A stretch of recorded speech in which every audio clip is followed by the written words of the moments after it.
अगर आप बारबेक्यू लेंगे फुल रैबिट अगर आप लेते हैं तो फुल रैबिट वो भी तकरीबन आपको 1300-1400 रुपये का आपको फुल रैबिट का बारबेक्यू पड़ जाता है, क्योंकि एक न्यू डिश है यहाँ पे कराची में भी है नहीं, बहुत कम है, शायद नादिर किसी के पास अगर होगा तो होगा। तो इस वजह से लोग इसको बहुत पसंद कर रहे हैं और इसका माशाल्लाह इसका जायका भी काफ़ी अच्छा है।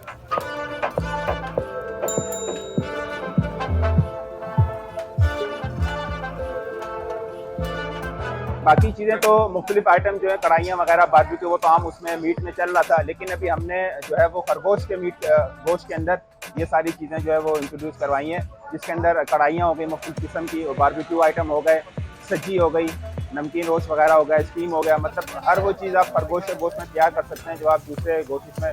तैयार कर सकते हैं। जैसे मुर्गी का गोश्त हो गया या बकरे का गोश्त हो गया, उसमें बनती नहीं जो डिशेज वही डिशेज आप खरगोश के गोश्त में भी तैयार कर सकते हैं। खरगोश का गोश्त एक तो ये बिल्कुल वाइट मीट है और इसके बहुत सारे फ़ायदे हैं। एक तो ये है कि इसमें दूसरे गोश्त के मुकाबले में चर्बी बहुत कम होती है, ठीक है। मुख्तलिफ डिशेज़ की मुख्तलिफ कीमतें हैं ना, बारबेक्यू लेंगे तो बारबेक्यू की अलग कीमतें हैं और कढ़ाई वगैरह आप बनवाएंगे तो कढ़ाई जो है वो तकरीबन आपको यूँ पड़ जाती है मतलब 1700 से 1800 रुपये के दरमियान आपको किलो के हिसाब से पड़ जाती है।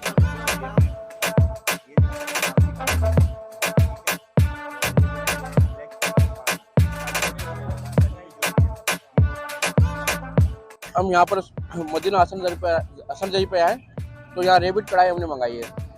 इससे पहले भी खा चुके हैं लेकिन वो घर पर बनाया था, तो लेकिन उसमें और इसमें काफ़ी डिफरेंट है जायके में। रेबिट का एक अपना अलग डिफरेंट टेस्ट है दीगर चीज़ों से, चिकन वगैरह से थोड़ा सा अलग है, तो इस वजह से थोड़ा सा लुक वाइज मतलब अच्छा भी है दिखने में भी और टेस्ट तरह का बेहतर है।